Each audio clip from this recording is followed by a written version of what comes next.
You are sitting in a room where everyone is talking, and you realize, with a quiet, sickening certainty, that no one is actually saying anything.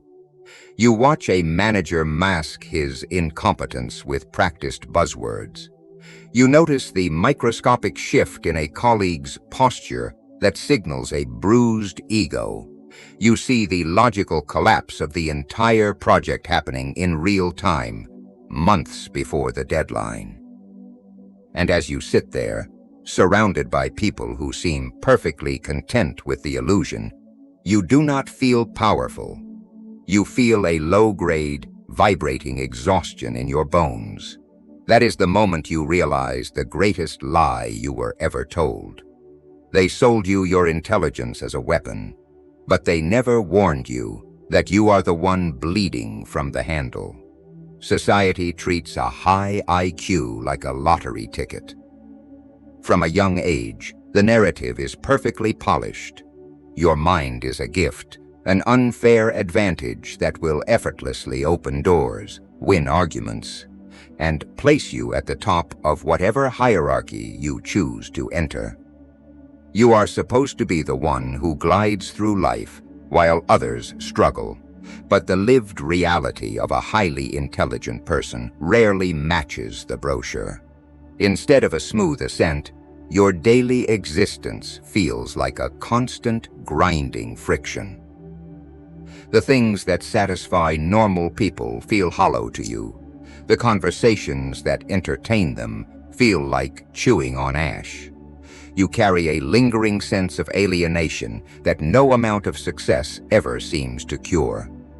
Mainstream psychology prefers to soften this reality. They call it overthinking. They tell you to practice mindfulness, to stay in the present moment, to take a deep breath and just let things go. They treat your discomfort as a software bug that can be patched with the right morning routine or a positive mindset. What they fail to understand, and what you have likely suspected for years, is that you are not dealing with a software bug. You are paying a hardware tax. Your operating system is simply running too hot for the mundane environment it was placed in, and there is no off switch. When a person with an average IQ walks into a corporate strategy meeting, a family dinner, or a crowded bar, their brain efficiently filters out the noise. They take words at face value. They accept the social contract. They believe the smiles. When you walk into that exact same room, your mind goes to work like a high-frequency trading algorithm. You are not just listening to the words being spoken. You are tracking the cadence, decoding the micro-expressions, and measuring the exact gap between what is being said and what is actually true. You are mapping the invisible power dynamics of the room, predicting who will fold under pressure, and calculating the secondary and tertiary consequences of a decision everyone else thinks is entirely trivial. This is not a conscious choice. You cannot simply decide to turn off your pattern recognition just because it is a Tuesday afternoon and you are tired. The machine runs whether you want it to or not, and running a machine at that level of processing requires an immense amount of physiological energy. This is why you feel that bizarre, unexplainable fatigue after an hour of basic social interaction. You are processing 100 times the data of the person sitting across from you. While they are enjoying a casual conversation, your nervous system is enduring a low-level siege. Your hypervigilance is constantly drawing resources, leaving you physically drained, medically fragile, and entirely burned out by the simple act of existing around others.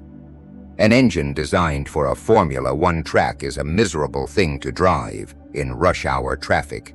It stalls, it overheats, it aggressively fights the constraints of a world built for slower machines.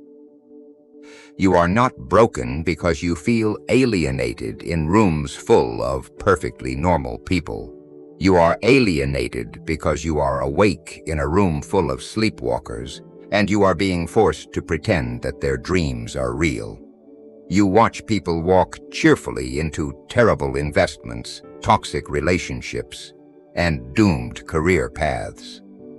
When you try to warn them, your accuracy sounds like paranoia to a mind that cannot see the patterns, so you learn to adapt. You learn the exhausting art of playing dumb just to avoid making the people around you uncomfortable. You shrink your vocabulary. You laugh at the joke you saw coming 3 minutes ago. You nod at the strategy you know will fail because explaining why it will fail requires more energy than watching it burn. You build a mask of average competence just to survive the sheer friction of the day. But wearing that mask requires a heavy psychological toll, one that slowly isolates you from the very world you are trying to participate in.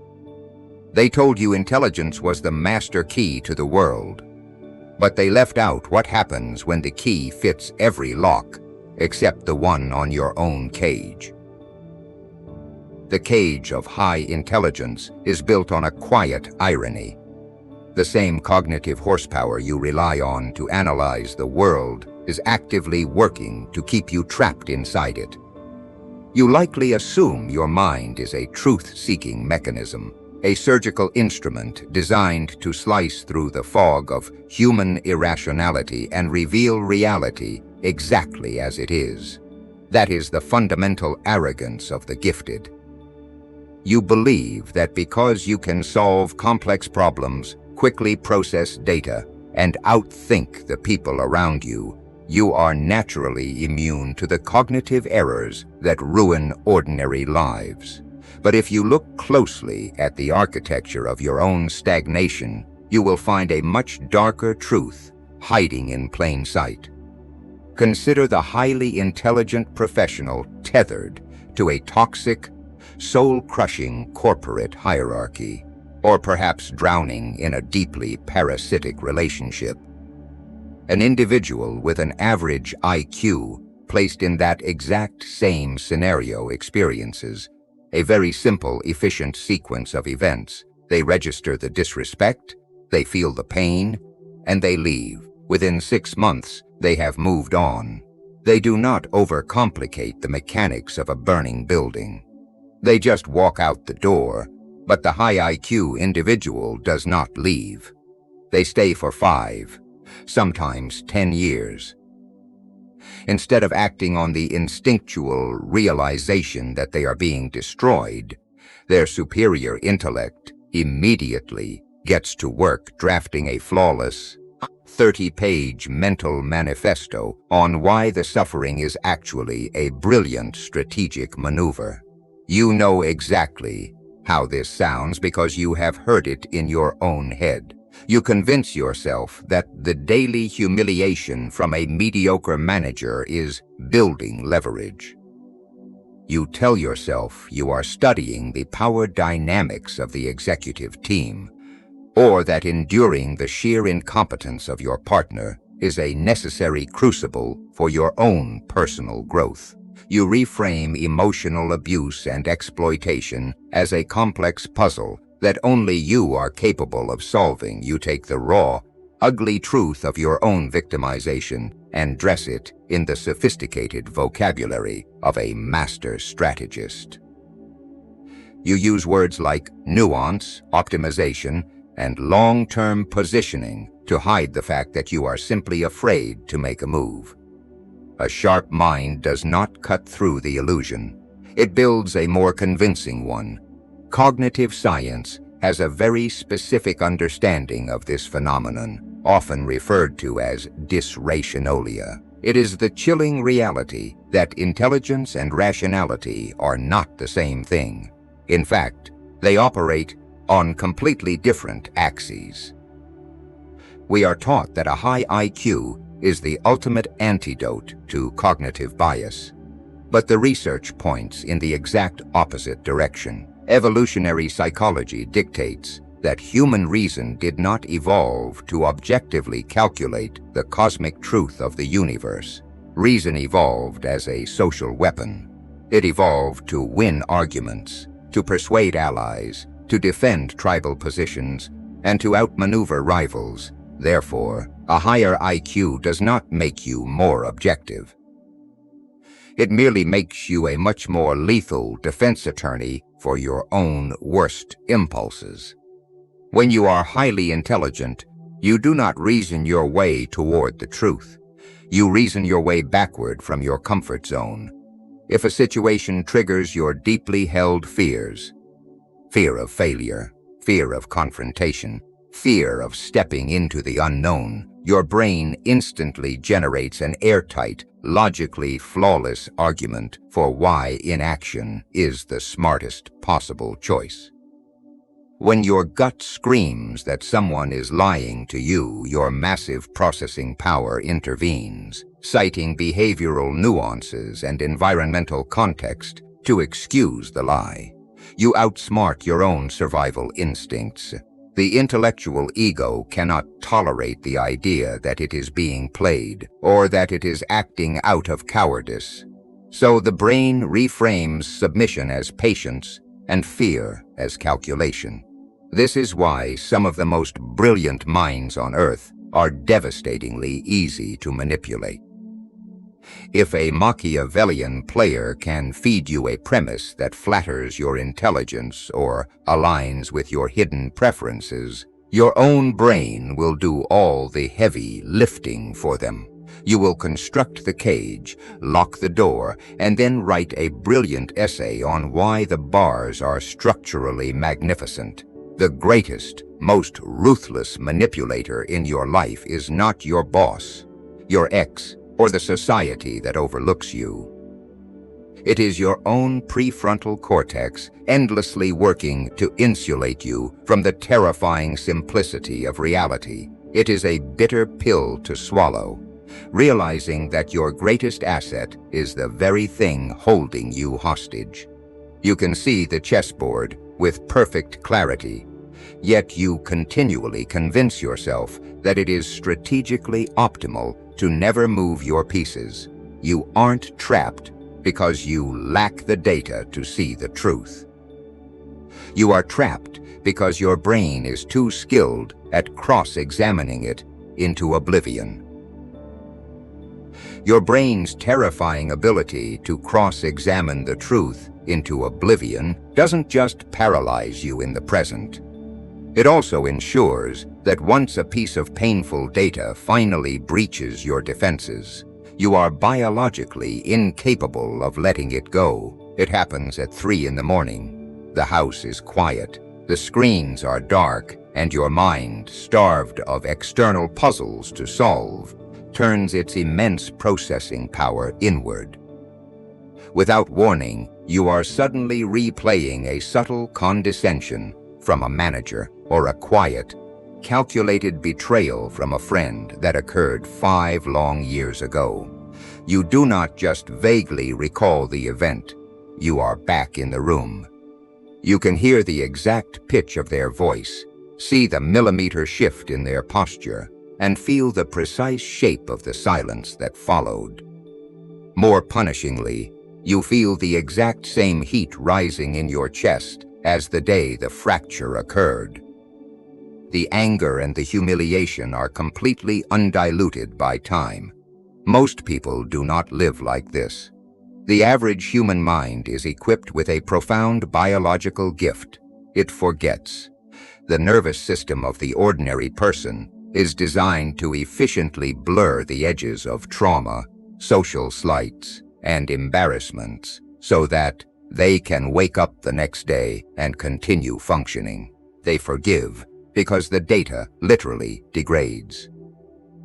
Half a decade later, they cannot recall the phrasing of an insult, and often they can barely remember the person who delivered it. But your mind does not allow for that kind of cheap grace. For the highly intelligent, episodic memory is intrinsically linked to high-speed pattern recognition. Your brain treats every microaggression, every lie, and every unspoken power play as a critical variable necessary for predicting future threats. Therefore, it refuses to delete the files. It encodes human behavior with terrifying high-definition fidelity. This high-resolution memory feels like a curse, and in many ways, it is a massive cognitive load. You carry the weight of every broken promise and every masked insult, rendering you increasingly cynical with every passing year. Because the data is so pristine, you are constantly projecting the betrayals of the past onto the blank slate of new relationships.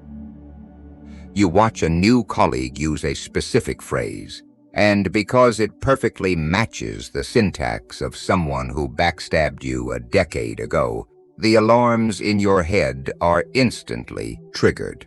You live in a state of perpetual hypervigilance, unable to offer anyone the benefit of the doubt, because your internal database insists that giving the benefit of the doubt is simply a failure to read the historical patterns. But here is the cold reframe you must confront if you ever want to stop being a prisoner of your own intellect. You are not merely a helpless victim of a superior memory. You are actively choosing to maintain the archive. You are the obsessive curator of your own private museum of slights. When you lie awake running through the catalog of people who have wronged you, you are not engaging in strategic threat assessment. You are seeking validation. You review the archive to confirm your deeply held, cynical bias that the world is inherently treacherous and that everyone will eventually reveal their true, selfish nature. You dust off these bitter memories because they justify your isolation.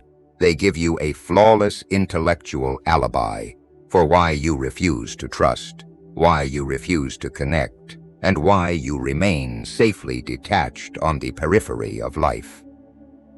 You tell yourself that holding on to these grievances makes you sharp, vigilant, and impossible to manipulate. In reality, resentment is the least Machiavellian emotion a person can harbor. It is strategically useless. A true strategist assesses a threat, neutralizes it, and discards the emotional residue because carrying it slows them down. You, on the other hand, are dragging years of emotional leadweight into every room you enter.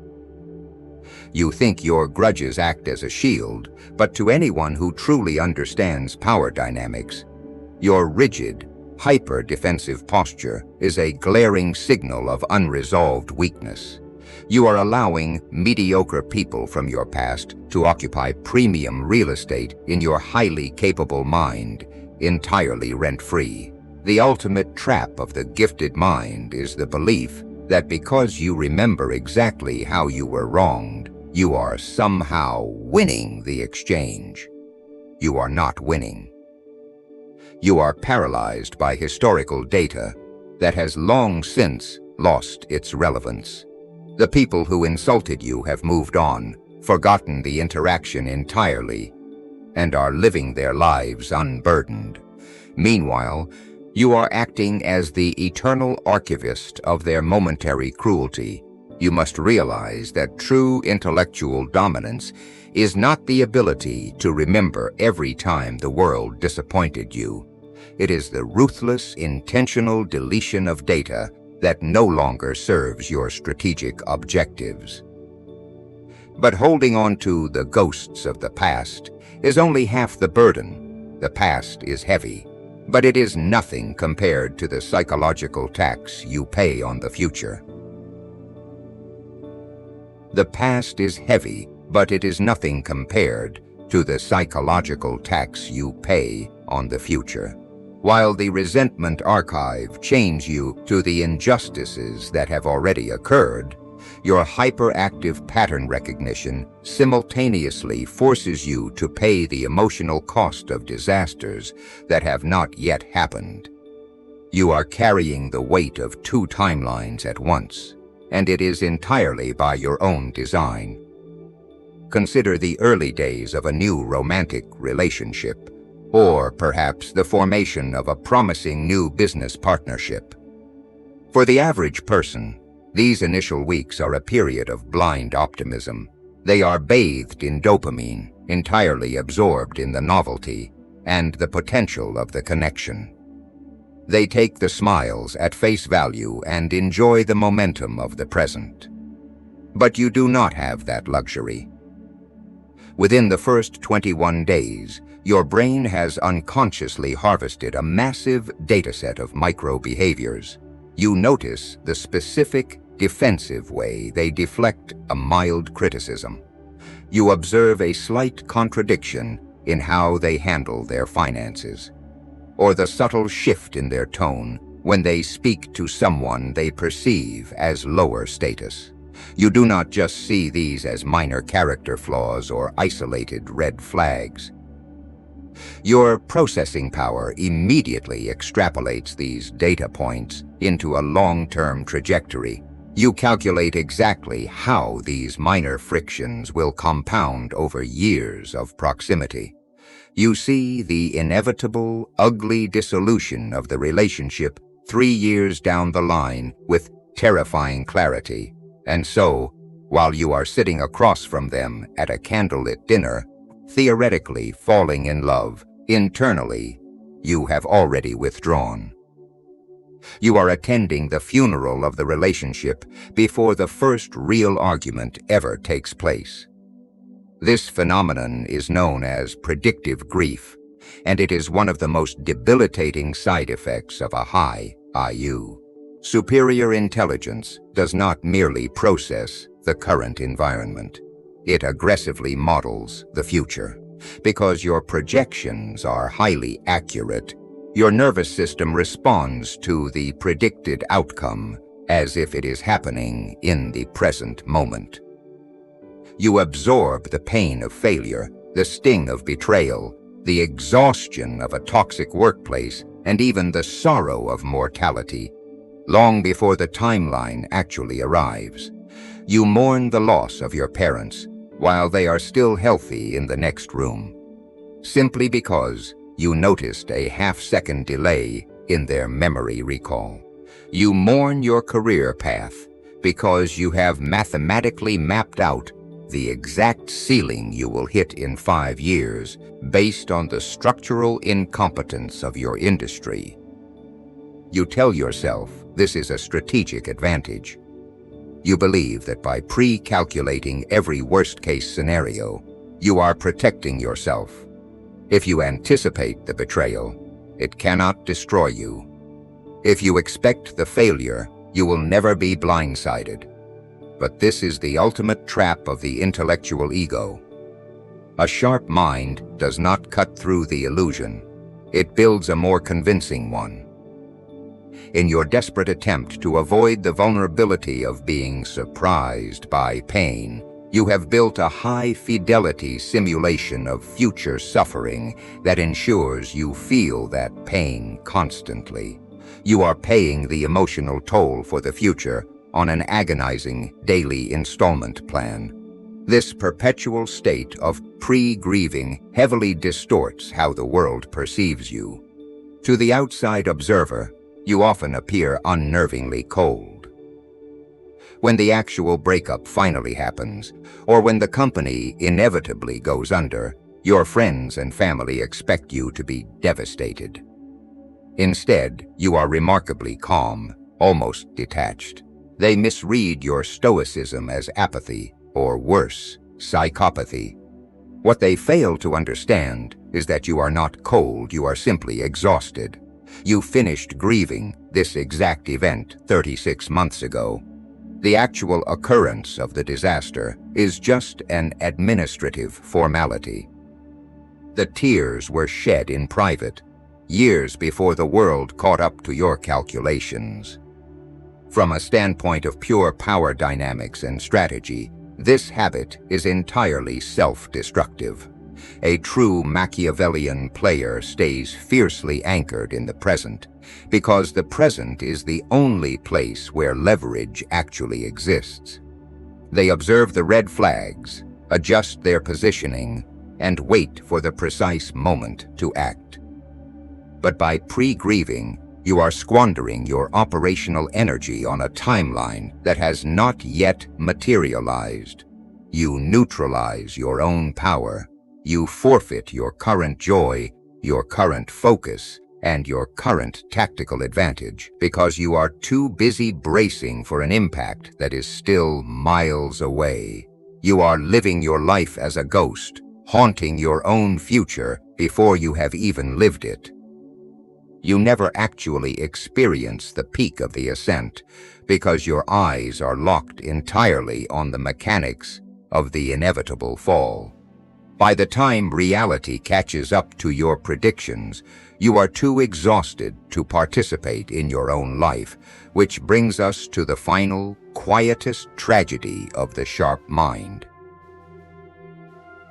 By the time reality catches up to your predictions, you are too exhausted to participate in your own life, which brings us to the final, quietest tragedy of the sharp mind. Because you are constantly pre-grieving the future, hoarding the slights of the past, and hyper-analyzing the present, you have created an internal environment of such staggering complexity that it cannot be shared. You are operating a machine that no one else has the manual for. This is the witness problem. It is the haunting, unspoken realization that despite your intelligence, or rather, entirely because of it, you will likely go your entire life without ever being truly known by another human being. You know the exact mechanics of how this happens, because you perform the ritual every single day. You sit across from someone, a partner, your oldest friend, a well-meaning colleague, and you have a complex, multi-dimensional thought. You observe a sudden pattern in the room, or you see the hidden, darker layer of the conversation. But as you open your mouth to speak, you look at the person across from you, and you do the math. You realize their cognitive hardware simply does not have the bandwidth to process the raw file. If you speak your actual truth, they will be overwhelmed. They will call you cynical. They will tell you that you are too intense, or that you are overthinking a harmless situation. So, to preserve the peace, you compress the file. You flatten your observation. You strip away the nuance, delete the darker implications, and hand them a safe, two-dimensional summary that they can easily digest. You have been doing this for so long that translation has become your default state of existence. But every act of translation costs you a piece of your authenticity. Over years and decades, this creates a profound psychological wound. You wake up one day and realize that the people who claim to love you do not actually love you. They love a socially metabolized avatar. They love a highly curated, simplified projection that you built specifically to keep them comfortable if you were to ever drop the mask and expose the raw, unfiltered operating system underneath. The relentless pattern matching, the clinical assessments, the sheer velocity of your thoughts. They would recoil. Not because what is inside of you is evil, but because the sheer density of it is terrifying to a mind built for the shallows. Most highly intelligent people respond to this realization with intense self-pity. They romanticize their own isolation. They become cynical martyrs, wandering through life bitterly searching for the perfect mirror, a mythic partner, or a brilliant mentor who can finally see them in totality and hold the weight of their internal world. This is a catastrophic strategic failure. Expecting a mind built for average processing to suddenly develop the capacity to map your complexity is not just irrational. It is a profound lack of tactical awareness. You are demanding that the world upgrade its hardware to accommodate you, while simultaneously knowing that such an upgrade is biologically impossible. You are using your intellect to build a perfectly logical case for why you are a victim of a lonely universe. Once again, a sharp mind does not cut through the illusion. It builds a more convincing one. True power begins at the exact moment you stop grieving this isolation.